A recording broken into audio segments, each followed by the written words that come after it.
Salam untuk Bapak Ibu semuanya. Berjumpa kembali lagi di akun channel YouTube saya ini. Di channel YouTube saya ini yang selalu menyalurkan informasi terbaru atau informasi penting buat Bapak Ibu di seluruh Indonesia, terkhusus P3K. Sebelumnya saya menyapa Bapak Ibu semuanya dimanapun berada saat ini. Semoga sehat selalu dan semangat dalam aktivitas Bapak Ibu sehari-hari. Baik Bapak Ibu semuanya, kita akan masuk di judul kali ini. Pada judul kali ini membahas dengan judul Mekanisme Gaji P3K, Paruh Waktu, dan Penyerahan SK 2025. Apa yang perlu diketahui?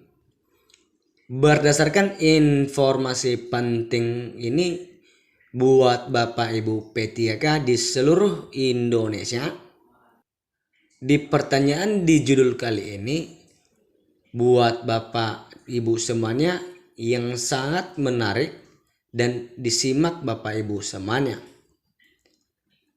Maka dari itu inilah kebenaran dari video kali ini atau di judul di atas. Ikuti terus sampai habis video kali ini agar tidak ketinggalan informasi yang disampaikan di video kali ini. Dan dukung terus channel ini dengan cara mudah di subscribe, like, komen, dan nyalakan lonceng notifikasinya agar tidak ketinggalan informasi-informasi terbaru di channel saya selanjutnya. Baik Bapak Ibu semuanya, langsung saja kita masuk dari isi berita kali ini. Informasi ini dilansir dari media nasional. Sesuai dari judul di atas, pemerintah terus berupaya meningkatkan kesejahteraan tenaga honorer dan aparatur sipil negara atau ASN yang belum lolos seleksi pegawai pemerintah dengan perjanjian kerja atau P3K penuh waktu. Jadi Bapak Ibu semuanya, salah satu langkah terbaru adalah pengangkatan tenaga honorer menjadi P3K paruh waktu, terutama bagi mereka yang terdaftar dalam data Badan Kepegawaian Negara atau BKN. Baru-baru ini pemerintah mengeluarkan surat edaran terkait penganggaran gaji bagi P3K paruh waktu serta tenaga non-ASN. Bagi tenaga honorer yang tidak lulus seleksi P3K karena tidak tersedia formasi, pemerintah memberikan solusi dengan mengangkat mereka sebagai P3K paruh waktu. Hal ini diharapkan dapat menjaga kesejahteraan tenaga honorer yang telah lama mengabdi di instansi pemerintahan. Terkait dengan mekanisme pembayaran gaji P3K paruh waktu, pemerintahan menetapkan bahwa penggajian akan dilakukan melalui kode rekening yang telah diatur dalam surat edaran Kementerian Dalam Negeri. Jadi Bapak Ibu semuanya, gaji P3K penuh waktu akan bersumber dari pusat, sedangkan gaji P3K paruh waktu dibebankan pada anggaran daerah. Dalam pelaksanaannya, perangkat daerah wajib memastikan bahwa anggaran untuk P3K paruh waktu tersedia dan sesuai dengan ketentuan yang berlaku. Selain itu, perangkat daerah tidak diperkenankan mengalokasikan anggaran untuk tenaga non-ASN yang diangkat tanpa mengikuti aturan perundang-undangan. Bagi tenaga honorer yang belum masuk dalam database non-ASN di BKN tetapi masih mengikuti tahapan seleksi P3K, pemerintah tetap mengalokasikan gaji mereka sesuai dengan mekanisme yang telah ditetapkan. Saat ini proses seleksi P3K tahap 2 masih berlangsung berdasarkan jadwal yang telah ditetapkan. Tahap seleksi administrasi dilakukan pada 19 sampai 21 Februari 2025 dengan masa sanggah hingga 27 Februari 2025. Pengumuman pasca sanggah akan dilakukan pada 28 Februari 2025. Tahapan selanjutnya adalah pencetakan kartu ujian yang dijadwalkan hingga 16 April 2025.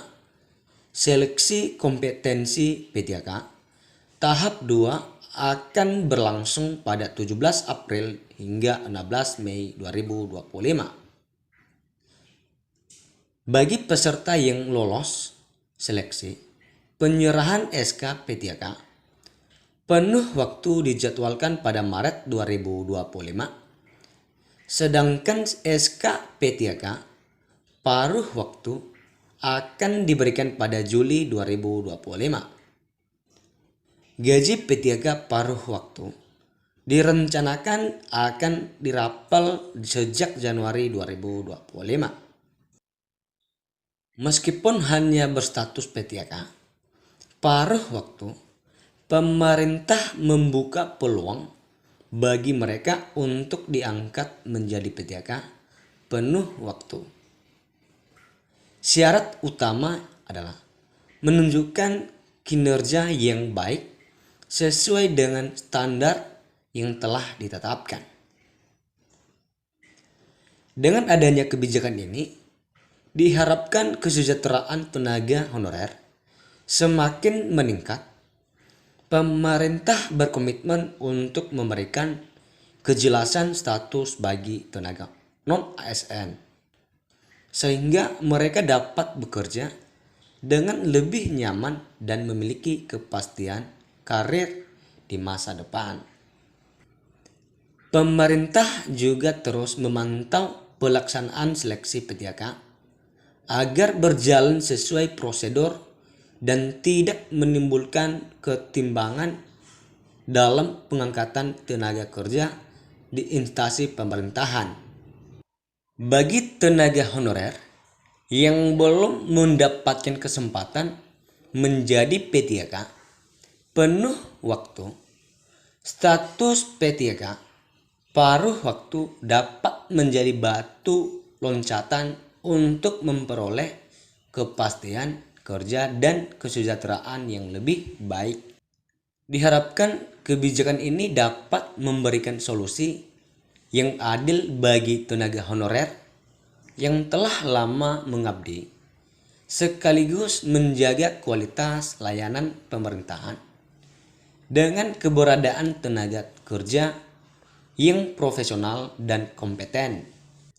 Seiring dengan implementasi kebijakan ini, pemerintah daerah diharapkan dapat menjalankan penganggaran dengan transparan dan tepat sasaran, sehingga seluruh tenaga P3K dapat menerima hak mereka sesuai aturan yang berlaku. Kebijakan ini menjadi langkah positif dalam reformasi kepegawaian di Indonesia. Dengan regulasi yang jelas dan pengawasan yang ketat, diharapkan sistem pengangkatan tenaga kerja di lingkungan pemerintahan semakin baik dan berkelanjutan. Dengan demikian, masa depan tenaga honorer di Indonesia memiliki arah yang lebih pasti. Pemerintah terus berupaya memberikan solusi terbaik agar tenaga honorer mendapatkan kejelasan status serta kesejahteraan yang layak. Sekian saja informasi di video saya kali ini. Semoga dapat membantu Bapak Ibu P3K di seluruh Indonesia. Sekian saja dan terima kasih.